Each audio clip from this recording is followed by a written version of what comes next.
శ్రీ మహాగణాధిపతయే నమః. గత 28 సంవత్సరాలుగా మమ్మల్ని అడిగినది ఏంటంటే, ఎక్కువ మంది మాకు విదేశాలకు వెళ్ళే యోగం ఉందా, మాకు వీసా వస్తుందా, ఒకవేళ అక్కడికి వెళ్ళిన తర్వాత మాకు గ్రీన్ కార్డు వస్తుందా, మేము విదేశాల్లో మాకు ఉద్యోగం లభిస్తుందా, మేము విదేశాల్లో బాగా సంపాదించగలుగుతామా, ఇటువంటి అనేక ప్రశ్నలు మమ్మల్ని ఎంతోమంది అడగడం జరిగింది. వాళ్ళ జాతకాలు పరిశీలించి తగినటువంటి సూచనలు సలహాలు ఇవ్వటం కూడా జరిగింది. అయితే అందరికీ విదేశీ యానం లేదా విదేశీ యోగం ఉంటుందా, ఒకవేళ విదేశీ యానం విదేశీ యోగం కాకుండా విదేశాల్లో అవయోగం ఏర్పడి ప్రమాదకరమైన పరిస్థితుల్లో నెట్టబడేటువంటివి కూడా ఉంటాయా అనేటువంటి అంశం గురించి తెలుసుకోవటానికి దాదాపు 25 సంవత్సరాల క్రితం జరిగినటువంటి ఒక యథార్థ ఘటన గురించి ఇప్పుడు మనం తెలుసుకుందాం. శ్రీలంక నుంచి 10 మంది జాలర్లు పడవలో చేపల వేటకి బయలుదేరారు. బయలుదేరినటువంటి ఆ జాలర్లు కొంత దూరం సముద్రంలో ప్రయాణం చేసిన తర్వాత ప్రకృతి ఉన్నట్టుండి విలయతాండవం చేసింది. రాకాసి అలలు విపరీతంగా ఎగిసిపట్టడం మొదలుపెట్టాయి. గాలివాన విపరీతంగా ఉధృతంగా రావడం మొదలుపెట్టింది.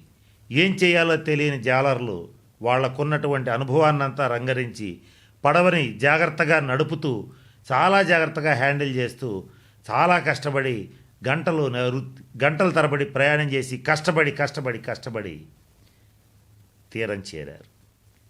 తీరా చూస్తే వాళ్ళు చేరినటువంటి తీరం శ్రీలంక కాదు, ఆంధ్రప్రదేశ్లో ఒక సముద్రంలో ఒక బీచ్ దగ్గరికి వాళ్ళు చేరుకోవటం జరిగింది. పడవ వాళ్ళకి తెలియకుండానే అంత దూరం ప్రయాణం చేసింది. ఆ 10 మంది జాలర్లు పడవలోంచి దిగి ఒడ్డును నుంచుని ఏం చేయాలో తెలియక అయోమయంగా చూడటం మొదలుపెట్టారు. ఇక్కడ వాళ్ళ భాష ఈ ఆంధ్రప్రదేశ్లో ఉన్న వాళ్ళకి రాదు, వీళ్ళ తెలుగు వాళ్ళకి రాదు. రాకుండా వాళ్ళు ఆంధ్రప్రదేశ్ వచ్చేసిన తర్వాత ఏం చేయాలో తెలియక ఆ గ్రామంలో వాళ్ళకి తోచినట్లుగా సైగలు చేస్తూ నానా తిప్పలు పడుతూ వాళ్ళ యొక్క సమస్యని అక్కడున్న గ్రామస్తులకి వివరించుకున్నారు. గ్రామస్తుల్లో జాలి కలిగింది. పోనీలే అని చేరదీసి వాళ్ళకి అన్నం పెట్టి కావాల్సిన బట్టలు ఇచ్చి సానుభూతితో వాళ్ళని జాగ్రత్తగా చూసుకోవటం మొదలుపెట్టారు. వాళ్ళ విషయం ఆ ఊరి గ్రామ సెక్రటరీ ద్వారా ఎండిఓకి అలాగే పైన అధికారులకి తెలిసింది. వాళ్ళు వచ్చి వీళ్ళు పొరపాటున వచ్చారు కదా అని చెప్పి వీళ్ళకి కావాల్సినటువంటి శరణార్థుల శిబిరంలో వీళ్ళని ఉంచడానికి ప్రయత్నం చేశారు. వాళ్ళకి తోచినటువంటి ప్రయత్నాలు వాళ్ళు చేసి వాళ్ళ పని వాళ్ళు చేసుకుని వెళ్ళిపోయారు. కానీ వీళ్ళ జాతకాల్లో రాహువు భయంకరమైన స్థితిలో ఉన్నాడు, పూర్తి అవయోగాన్ని ఇస్తున్నాడు. కేతువు విచిత్రమైన సమస్యల్ని కల్పిస్తున్నాడు. ఈ 10 మంది జాతకాల్లోనూ ఇంచుమించుగా ఇటువంటి గ్రహస్థితే జరుగుతోంది. ఇలా జరుగుతున్నప్పుడు విధి వక్రించి కొంతకాలం అయిన తర్వాత గ్రామస్తుల్లో వీళ్ళ పట్ల సానుభూతి తగ్గిపోయింది. ఎన్నాళ్ళు పోషిస్తాం, ఏం చేస్తాం అని అంట మొదలుపెట్టారు. వీళ్ళు పై అధికారుల దగ్గరికి వెళ్ళి మొరపెట్టుకుంటే వాళ్ళు పట్టించుకోవటం మానేశారు. వాళ్ళు వాళ్ళ దేశానికి వెళ్ళలేరు, ఇక్కడుంటే ఏం చేయాలో తెలియదు. అర్థం కాని విచిత్రమైన పరిస్థితులు ఏర్పడ్డాయి. ఏం చేయాలో తెలియక అతి దీనమైన స్థితిలో భిక్షాటన చేస్తూ, వచ్చింది దొరికింది తింటూ, ఆ వేళకి ఎవరన్నా పని చెప్పింది చేస్తూ అత్యంత నీచమైనటువంటి పరిస్థితిని కొన్ని సంవత్సరాల పాటు అనుభవించటం జరిగింది వాళ్ళు. ఇది రాహువు చేసే మాయాజాలం. అంటే మన జన్మ జాతకంలో రాహువు ఎప్పుడైనా సరే జ్యోతిష్శాస్త్ర రీత్యా విదేశీ యోగానికి కారకుడు. విదేశాల్లో యోగం అనుభవించాలన్నా, అలాగే భోగం అనుభవించాలన్నా, ఉన్నత స్థానాల్లో ఉండాలన్నా రాహుకేతువులు కరెక్ట్గా బాగుండాలి. బాగోకపోతే చాలా ప్రమాదం.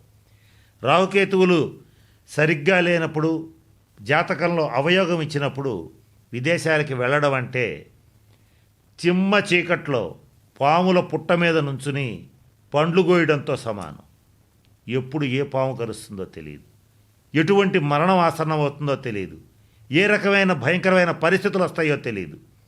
కనుక ఎవరైనా సరే విదేశాలకి వెళ్ళాలి అనుకున్నప్పుడు రాహుకేతువుల గ్రహస్థితిని పరిశీలించిన తర్వాత మాత్రమే వెళ్ళవలసి ఉంటుంది.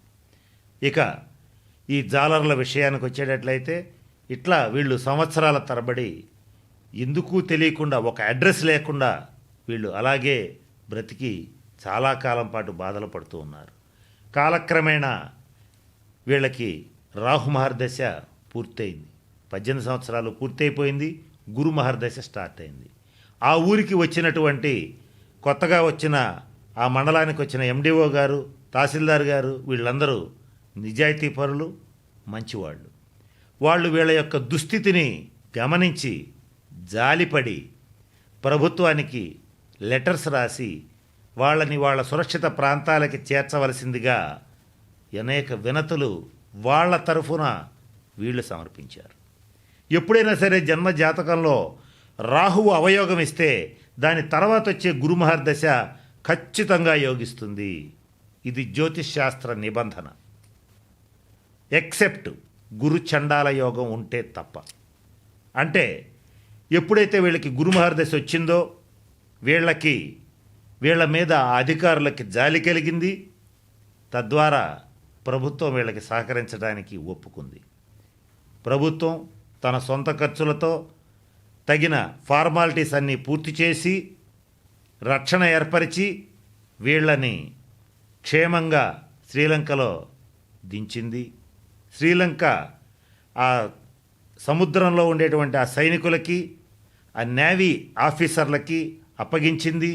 తగిన ఫార్మాలిటీస్ పూర్తి చేసింది.